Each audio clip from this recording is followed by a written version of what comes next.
Tuesday. Happy Twin Tuesday. Oh, we actually have matching shirts with different colors, so now you'll be able to tell us apart. And side note, for anyone tuning in or that is new to our Twin Tuesday, I'm Dr. Johanna. And I'm Dr. Madeline. And we are some awesome prenatal, postnatal family chiropractors in St. Petersburg, Florida at Atlas Chiropractic Center. Yes, and this is our little mascot, Dakota.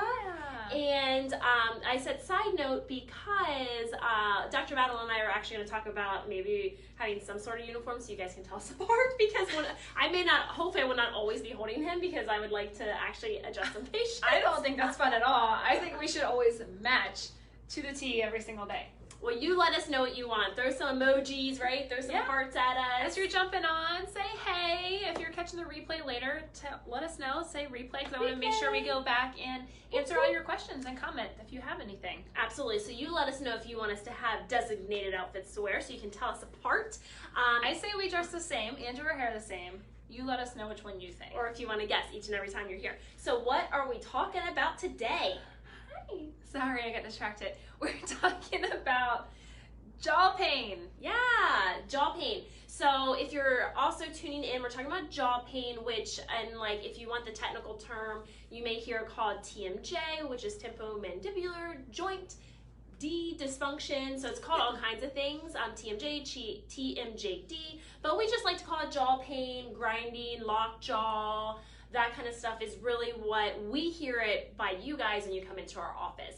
So if you're someone that suffers with that or has experienced that in the past or currently, listen up, tag your buddies that is going on as well, because I can tell you it's more common in females. Yep. It's more common after you have children. It's common after an impact like a car accident, and we're going to give you the reasons why all that stuff is true, and how we co-manage with oral care providers to bring you the best, and why you just don't want to see any chiropractor if that's going on, because not everyone is trained on how to actually do that. Right. So, but first and foremost, if you are someone that has jaw pain and that's going on, what are some like signs and symptoms? And then we'll give them like a quick, easy thing they can do on their own at home without even coming in the office to help hopefully improve it. Okay. We have quite a few signs and symptoms, so pay attention. You're going to hear some ones that you've probably experienced before or know about. Other ones you're going to be like, what? Say what? And it's true, so just roll with it because it's true, right? So you can just have achiness in the muscles here or in that jaw joint. So like achiness, it can be tender. Yep. If you touch it, you can notice maybe some of those areas feel really like knotty or tender when you touch them. Right. So achiness or pain in that area, popping, clicking, get the jaw getting stuck either closed or open. Right. Could be a sign of that as well. Yep. Grinding, if you know you're a teeth grinder, like you grind at night, then more than likely you're having some issues here. And you may not know that you grind at night, but maybe you've heard your partner or your spouse or whomever sleeps next to you in the bed say something like, wow, I heard your teeth grinding, or like I saw you like gritting your jaw and I turned over to like go spoon you or something like that. That counts, because you may not even be aware that it's going on. But it's huge. Right? So we have that. You can have, honestly, this can be related to neck pain. Mm-hmm. So neck tightness or pain here, pain that's traveling to that shoulder, down the arm and hand, to that jaw, up into your head and neck. Yep. Ear can be affected. Yep. Actually, if you've ever heard of like trigeminal neuralgia, which is just a fancy term for really bad nerve pain in your face, that's the name of the nerve. The type of treatment that we do for TMJ, for jaw stuff, actually can help that as well, because it's dealing with the same nerves and joints. So just think about that. Right. And so those are the signs and symptoms. That's kind of what people come in with, and we're going to get into a little bit of detail on what we look for and why we have some additional training in the office on how to actually help you with that.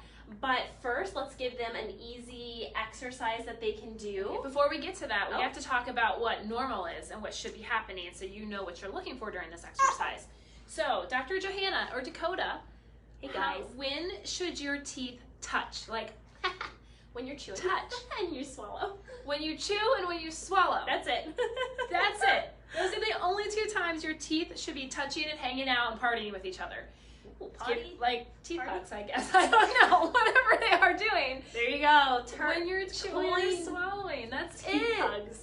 So should they be touching when I'm talking or when I'm just chilling and hanging out? Nope. No, your jaw should be relaxed, that there is space between your top and your bottom teeth. Yep, absolutely. So that is normal. Here's some additional normal. I'll have Dr. Madeline show you the movement and the way that it relates. So what I want y'all out there to do, if you're watching now or if you're watching the replay, you're going to follow, you're going to do what Dr. Johanna says. So what I want you to do is just, you're going to get a baseline of a normal and how your jaw should actually move. So open and close your jaw right now and feel where your teeth touch.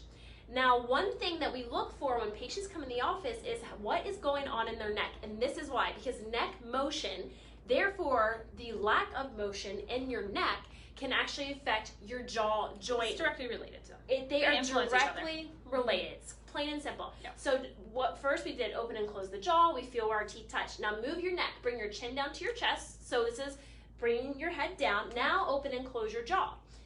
Now tell me what you feel. Do you feel your teeth touching in a different position? Yes. Yes. So what you should feel is when you move your neck and you bring your head down, you should feel your bottom part of your jaw drop forward. So when you open and close your mouth, you feel your teeth touch in a different location.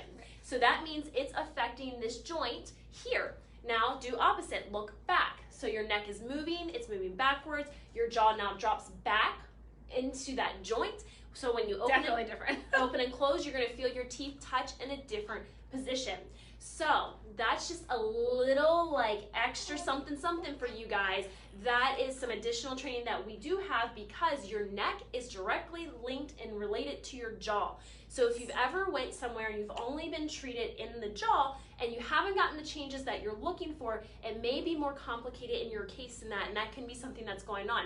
So that's not the free little tidbit of information. That's just something you can check at home to see for base knowledge that if there is something going on, and you can have jaw complaints, no neck pain or neck complaints, but a lack of motion and proper mobility in the neck. So you may not always have that check engine, like that red flag going on. So now that we know what normal is, when our teeth should touch actually, what normal motion is and what it feels like in those areas, what are some things, what is one thing they can do at home? The one thing you can do at home is just start to bring awareness to that. So maybe you need to every so often set a timer on your phone with a little word to say, check positioning, or my teeth touching. And as you start to do this, you'll actually start to check in with yourself a little bit more naturally, because I do this like consistently now, especially if my jaw feels really tight, because a lot of us carry our stress there. I will be like, oh, well, my teeth are touching right now, and I'm not chewing, so... Yeah, I have definitely caught myself, like when I'm really stressed out or I'm like really into something, I all of a sudden I'm like, whoa, I check myself, I ask myself, are my teeth touching? And my jaw is clenched so tight. This happens a lot when I sleep too, because, you know, stress creeps in and you're not as conscious when you're sleeping. So when I wake up, I'm like really noticing that they're touching. I have to reset that. So so we're checking in and we see if that's going on, and if so, if your teeth are clenched and you're not swallowing and you're not chewing, then what should you do? Relax it.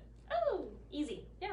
Simple, simple, simple. If you take away that pressure and one of those things that cause it to be worse by clenching, it's going to help improve it. Yeah. So that's something really simple that you can do. Just start to check in and see about that.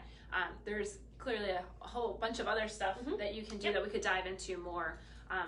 We can talk maybe a little bit or not about that or whatever. But I think a huge part is to realize that we see a lot of people with this. Like I said, a lot of women have it. Dudes have it too, because dudes have stress, but it's definitely very common after a whiplash type of injury, which happens in almost every car accident, right? Neck motion, so neck injury, jaw injury. It happens a lot postpartum, so after you have baby, because your ligaments get relaxed during that time, so then becomes some instability there, which can relate to it. Stress is a huge complicating and triggering factor. Yeah, and it's annoying because it changes your guys' life. Like I was talking to somebody about it the other day, and well, one, depending how bad it is, you have to change the type of foods you eat. Maybe you're only eating soft food and you're like, I'm tired of eating smoothies and oatmeals all the time. Then you want to like actually bite and chew something again. So changing the type of food you eat, it's just annoying because you can hear that noise and other people are asking you about that noise. Or sometimes, depending on if yours kind of gets stuck or how tight it is, you're going to be making some weird faces out in public, like just trying to get it to relax. So it's just kind of, it's just annoying, right? It's annoying. It can influence your life by the foods you can eat, those type of things. It can make you self-conscious. I mean, it can make you an array of different things. And what I would say, like, just so you know that if you're checking in and you notice that you're not clenching as much, but you're still having the signs and symptoms, that's totally common because these things can be chronic. They can go on for a long time. Even if you worked with your dentist to help correct and fix this, maybe they've given you an appliance like a mouth guard, but it hasn't fully fixed things, it's because there's another factor there that maybe they're not trained in. And that's why we co-manage with a lot of the dentists in the area and orthodontists and all of that, because they aren't going to check your neck. They're not. They don't know how to treat it. That's what we're here for. Right. So treatment's very specialized and just not specialized, but specific to what you have going on. Which means like we can't give you all of the exercises on how to help fix it because it does depend on what's going on in the neck and in the actual jaw joint itself. But don't worry, don't fret. We are well trained in how to handle and manage that. The treatment is pretty painless, pretty easy. And then, you know, I mean, we get really, really good results. I've had just tons of people that have tried a lot of different things, have not gotten any changes, and then we just start with a couple of treatments, and it's a massive, massive, massive difference. So just a little side note for that. But what can they watch out for? Like, what's coming down the pipeline? What's coming down the pipeline? I'm going to be bringing you more information on this that you can easily have access to and do at home. And the reason we're doing that is because our patients do walk in all the time, and it's great when they're here and they can see us and we work on that and they get great relief. But then this is hugely